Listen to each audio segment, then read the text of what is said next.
So I'm so excited to have everyone here to talk about this conversation in terms of where HR meets diversity and all of the things that we can be doing, that we can be integrating into our diversity conversation. What things can we have that we're putting into our everyday practices that can help us to be able to put diversity at top of mind all the time? And I know that this part of this conversation is for me to learn as well as I'm thinking about it through my lens, through fish and seafood, really being concerned about the work that we're going to be doing moving forward with groups like Nicole at Collective Identity and others. So I want to welcome my friend Jessica Napier from Napier Consulting to talk about this. I have known you through some of the work that we've done together with HR, and the reason why I wanted you to do this particularly was first and foremost to tell us about your background, because that is a very important lens that you bring to this. And then the other thing is to talk about, as we get into it, to talk about those things that we really can be doing. What are those things coming from someone's background like me? What can I be doing to be able to make true sustainable change and put those actions into practice? So first of all, tell us a little bit about yourself, Jessica. Yeah, thank you so much for having me. I am lucky enough to say that I have a very diverse background myself, which I think helps me in this process. So I was raised in a Latin home in Panama for a number of years. I'm actually adopted, and so I bring a different lens. So I'm not actually Latin, but I was raised Latin, and I am a half Black and half white woman. And so all of those things help me as I think through diversity issues in an employment situation. So I have a background of human resources. I spend my days dealing with people issues. How do we find the best, fantastic talent that's going to drive our business forward? Like, what are these things that we can do in a different way? And so many of the things that we look at every single day, you're seeing it, whether it's on the news today, whether it was an issue you yourself had in, when you were working or working with a specific vendor or working, we see these issues pop up from time to time. And how do we do this differently? How do we build something, to your point, that's sustainable, that we can do, whether it's a single company working with vendors or whether you're a big, multi-billion-dollar organization? How do you continue to do this in the right way? Because so much of it can happen organically if you build pieces at the beginning. And I'm a firm believer in that. Well, I think that becomes the question for me with respect to diversity, because it's something that there was this great story, and I've told it before, about Tracy Des Jardins.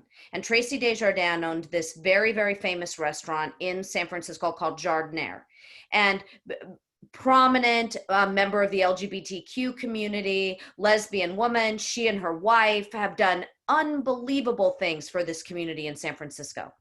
So she tells this story about how, now that she had closed the restaurant, about what her greatest regret was.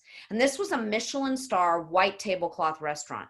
And she said, whenever someone came in to apply in the kitchen, the person that she hired was the person that was the most educated and the most experienced. Now, she was running a Michelin star French restaurant. So who do you think those people were? They were white males that had been brought up through a classic kitchen environment, classic education. So she was perpetuating the narrative, right? Perpetuating the narrative. Right. What she said she should have been doing was she should have been thinking of taking the time to have brought in that person of color or that woman and starting to invest in their education to change this systemic system. Right? And so that's part of it, isn't it? I mean, we have to think about changing it from the basis from which we do business. Absolutely. And actually, she brings up a lot of amazing points, because so many times, we tend to hire and or recruit what we are. Right? It's not from a bad place. It's not from a place of being disrespectful. It's from a place of, that's what I know. So here's where I went to school, and this is what happens, right? I went to school at whatever that is, whatever that amazing place that you found to be your home. That's where I went to school. So what do? You go back and you recruit people from the exact same school that you went to, and then all of a sudden you end up with mini-me's, right? As we go, oh, that's a mini-me, right? That's a person that's kind of like me, that seems like me. All of that isn't bad. It just becomes bad when we do it so much that everybody looks the same, or everyone behaves the same, or everyone has the same upbringing, the same culture, and what have you. Then all of a sudden we didn't do the right thing.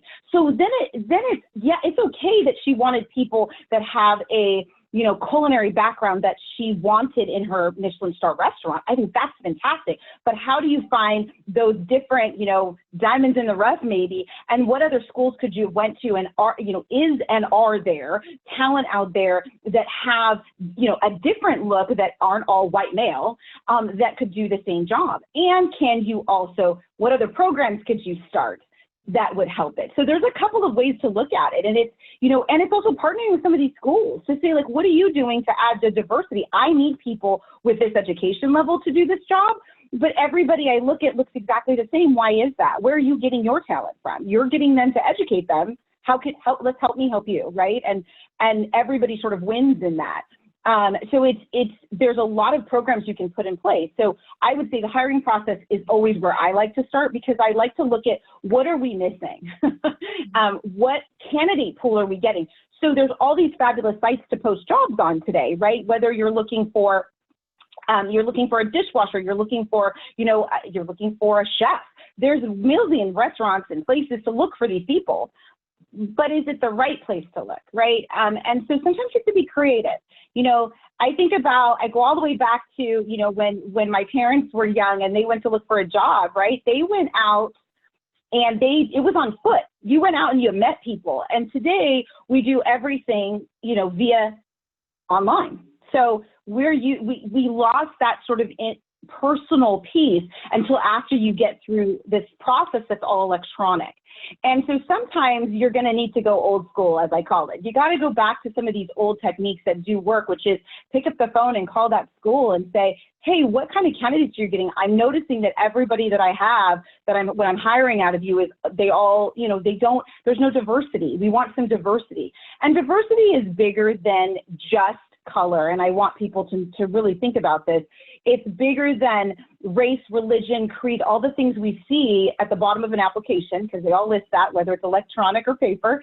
And it's bigger than that. Your diversity is something that how you were raised, where you were raised, where you went to school, your upbringing, the age of your parents, the age of you, like all of those things bring things to the table that benefit you, benefit your family, benefit your employer. That is part of your diversity. And so we want to think of it very holistically when we look at hiring the right person and the right talent. And so you want to look at all those pieces, but you also have to be careful that you don't end up with what, your friend was explaining, which I think it happens a lot, is, oh gosh, how did I end up with everybody looking the same? Mm-hmm. Well, and what about that? Because, having education programs that you're investing in, if your business is able to, then you can start to develop a pipeline of that, whatever that innovation is in that group of the population that you really want. And I would think that, for me, from a culinary perspective, investing in, culinary education, scholarships, we just started with Quarry Arctic, we just started our first ever Women in Women in Aquaculture Scholarship Fund. So what about that? Like I would think even a small amount of money could make a tremendous impact in the pipeline that you would be developing 2 or 4 years down the line. Absolutely. And it can be something so simple as what about kid education? So let's not even wait. For example, let's continue to use culinary as an area. Like, you could go to a kids program that is big into sustainable, sustainable food, like teaching our youth about how to make a garden and how to eat out of their garden and things of that nature. And those youth that were interested in potentially going to culinary school in the future, you could start there, giving those kids a scholarship to maybe be the dishwasher or come in 3 days, 2 days a week or 3 days a week. You're paying them minimum wage, which is amazing for them. It's helping them save towards their education, or maybe they get a little bit of a scholarship too at the end if they do so many hours. There's lots of cool things you could do with that where you're developing them.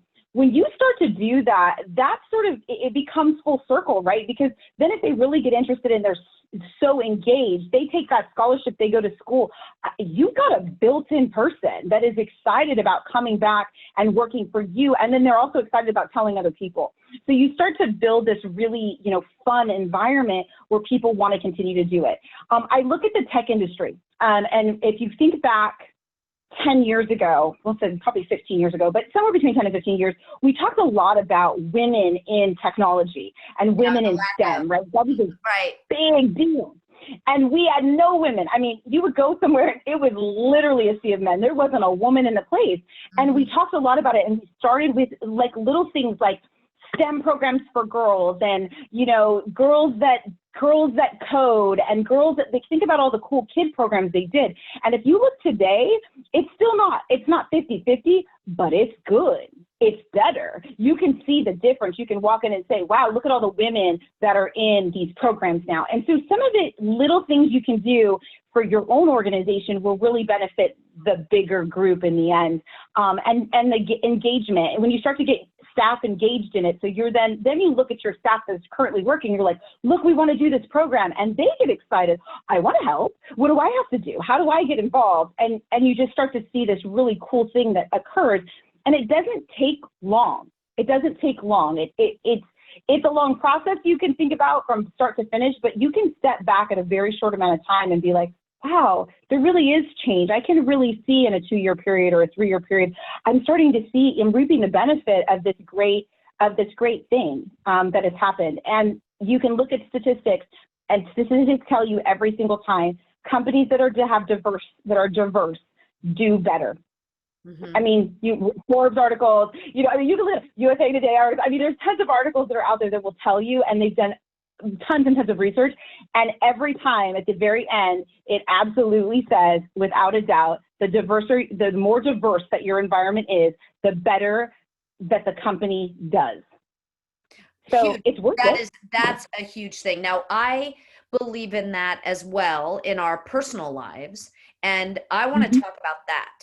Because there are so many people that have said to me, look around at the people you work with, but look around at the people you hang out with.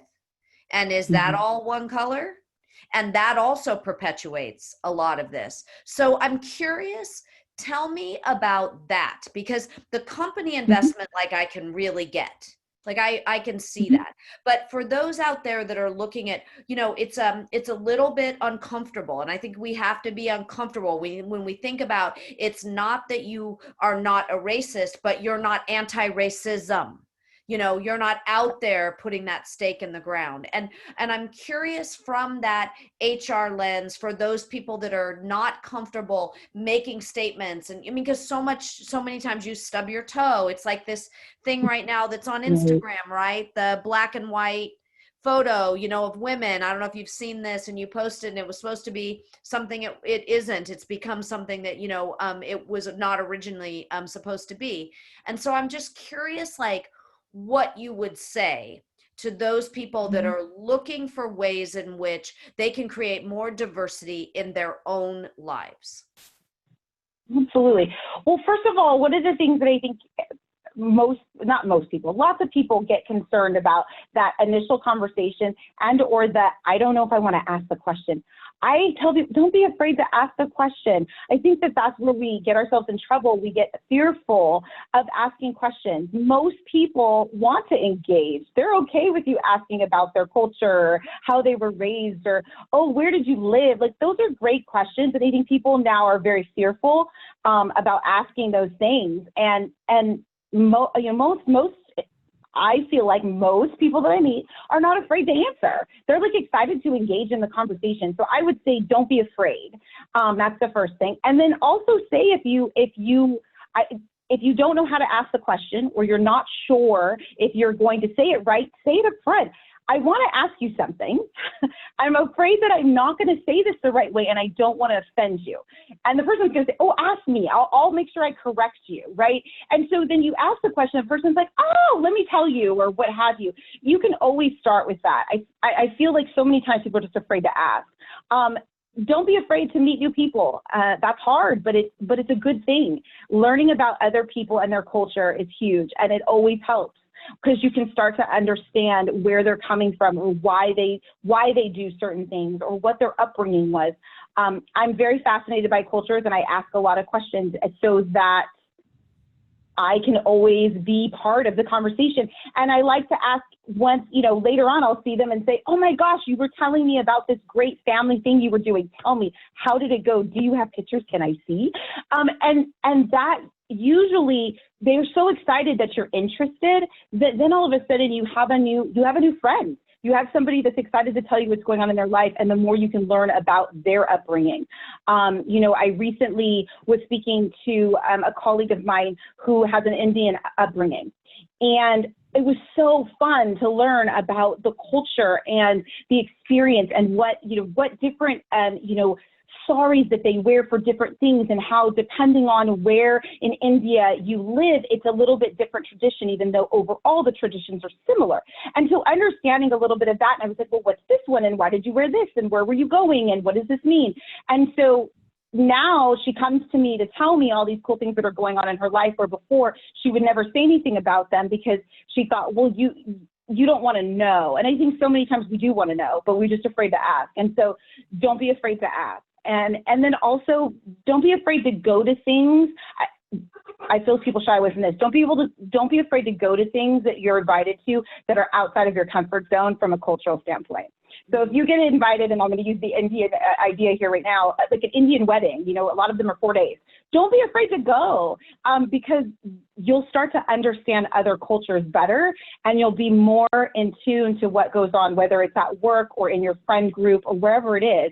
And you start to let down that guard a little bit of, well, this is all I've ever known. This is how I was raised and all I've ever known. We have to sort of let go of that a little bit. It's okay to not know, but don't stop from engaging with others because of that.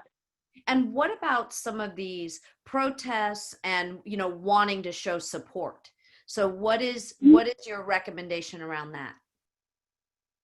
I'm all for support. Like if you feel strongly about something, you should support it. And definitely ask. I mean, if you have friends that are involved, those are great people to ask. How do I best support you in this? How do I best, I want to show my support. How do I do that? Usually if you have good colleagues that are involved, then it's easier, right? If you're not sure, don't be afraid to reach out to whoever's running whatever. If it's a protest, if it's like a group that's running something specific, reach out, ask questions. They're excited to have people that are interested in whether it's volunteering, whether it's providing other support, all of that stuff. People are excited if you want to be part of their mission and whatever they're fighting for. There's a lot to fight for today. Yeah, there is. And the most important thing is to vote with your feet, right? I mean, you've got, and both literally and figuratively, vote with your feet. But one of the things, and you have to remind me what the phrase or the term was that you used, because what I found happened as this situation escalated, right, after George Floyd's murder, and then I was reaching out to my Black friends saying, what should I be doing? What should I say? What's the best way in which to be able to engage? And they were like, I'm not going to figure that out for you. Because there were a lot of people that said, I've been trying to explain this for so long, and it's not my job to show you what the right thing to do is. Yeah, and this is so hard because I can see both sides of this because many people are like, I've been talking about this for years and nobody's listening to me. Right. And then there's the other side of it where it's like, you got to find those that will talk about it because right. I don't think that silence is the key. I think that communication is the key. And as we continue to communicate and start to understand the bias that continue to happen in the United States, that we will start to grow from it. I've made this statement a couple of times of, we have a bad habit of starting to teach segregation versus teaching inclusion. And I don't know that it's I don't think, my opinion is not that it's intentional, but it's all these things that we ask people to do.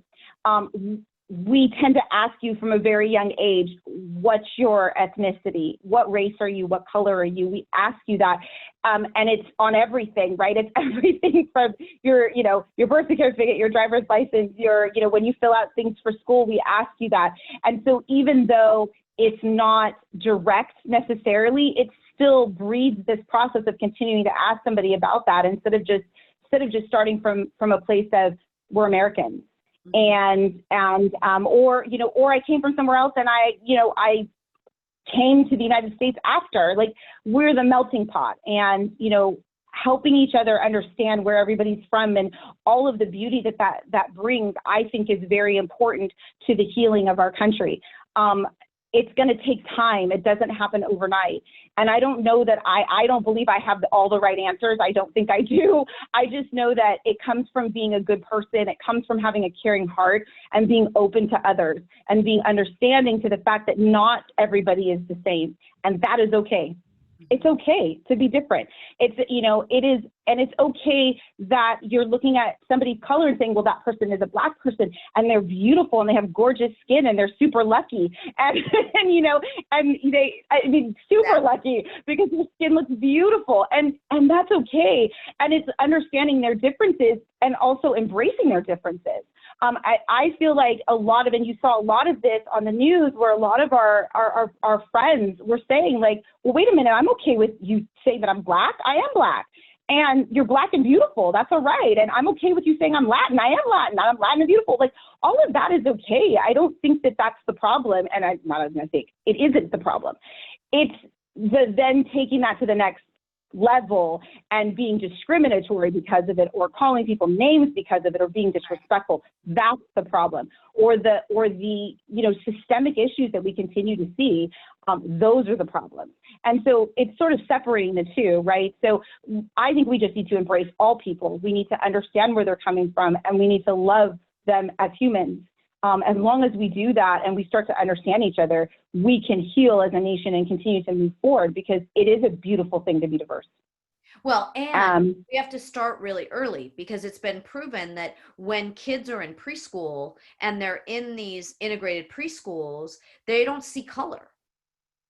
Okay. And I mean, and I know that I was raised that way, and my brother was raised that way, and so we don't even see it. So that's in some ways just in the position we're in, that's part of the problem. But I think what you're saying is that we can invest in programs. We need to look at where we're hiring, because we can hire from more diverse programs. We can put education, we can invest in education so that we're changing the system in some of these schools and some of these areas. So like in my space in aquaculture, there are a couple of vulnerable communities where they've put in community gardens and aquaculture. So it's looking at that and looking at specifically not a women in aquaculture scholarship fund, but a Black woman in aquaculture scholarship fund. Like, I've got to really be thinking about being specific, and in order to create that change, like, as you've said, it may be only one person, one company, but we've got to start somewhere, because we've got these systems where, like with Tracy, it's going to be natural to hire from that pool, because that pool is so well educated, and not only that, but has all of the experience in order to be able to get there. And then what you're saying is also that this has got to be the community that we're looking at in our own lives. And that should probably populate where we're volunteering, where we're putting our voices, where we're putting our vote, in order to be able to create sustainable change. Exactly. We can't change it if we don't understand it. And so just turning a blind eye doesn't work. It's never going to work at a company. It's not going to work in your personal life. Like, you can't turn a blind eye. Don't sweep it under the rug, right?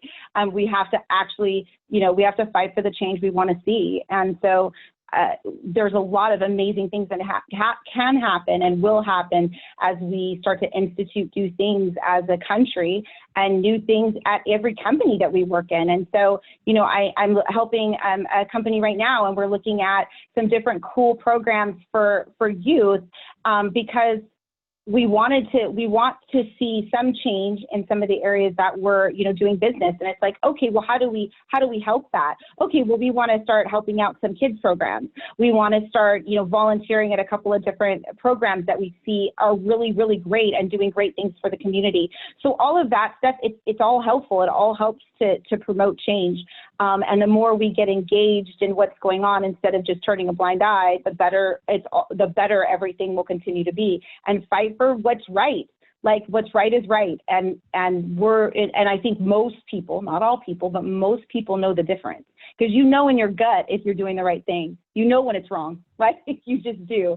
And so if we all do a little bit more, spend a little bit more time, be a little more thoughtful, it's that little bit, that little piece every single day, it all plays to a better place in the end.